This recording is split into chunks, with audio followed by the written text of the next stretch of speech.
देशात उत्पादन केलेल्या वस्तूंची पुरवठा साखळी सुलभ करण्यासाठी औद्योगिक क्षेत्रांजवळ आधुनिक लॉजिस्टिक्स पार्क विकसित केलं जात असून ठाणे जिल्ह्याचा यात समावेश आहे का, असा थेट सवाल खासदार नरेश म्हस्के यांनी संसदेत उपस्थित केला.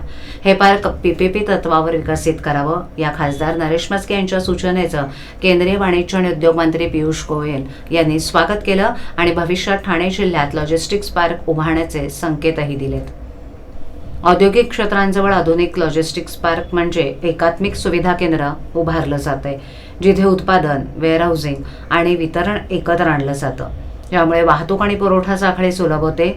यात उत्तम कनेक्टिव्हिटी अर्थात रस्ते, रेल्वे, विमानतळ, बंदरं, तंत्रज्ञानाचा वापर आणि टिकाऊपणा यांसारखी वैशिष्ट्ये असतात, ज्यामुळे जलद वितरण आणि व्यवसायांची वाढ होण्यास मदत होते. हाच धागा पकडून आज लोकसभेतील प्रश्नकाळात खासदार नरेश म्हस्के यांनी ठाणे जिल्हा आणि आजूबाजूच्या परिसराच्या विकासाच्या दृष्टीनं ठाण्यामध्ये पीपीपी मॉडेलच्या आधारे लॉजिस्टिक्स पार्क उभारण्याचा केंद्र सरकारचा विचार आहे का, असा प्रश्न सभागृहात मांडला. यावेळेला बोलताना म्हस्के यांनी स्पष्टपणे सांगितलं की देशाची पुरवठा साखळी सुरक्षित आणि मजबूत ठेवण्यासाठी औद्योगिक क्षेत्रांच्या जवळ आधुनिक लॉजिस्टिक्स पार्क असणं अत्यंत आवश्यक आहे.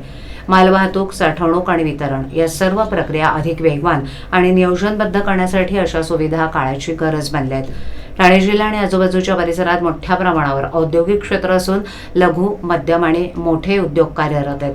पण सुसज्ज लॉजिस्टिक्स सुविधांचा अभाव असल्यामुळे उद्योगांना अनेक अडचणींचा सामना करावा लागतो. त्यामुळे ठाण्यासारख्या औद्योगिकदृष्ट्या महत्त्वाच्या शहरात लॉजिस्टिक्स पार्क उभारलं तर उद्योगांना मोठा फायदा होईल, रोजगार निर्मिती वाढेल आणि स्थानिक अर्थव्यवस्थेला चालना मिळेल, असंही खासदार म्हस्के यांनी सभागृहात नमूद केलं.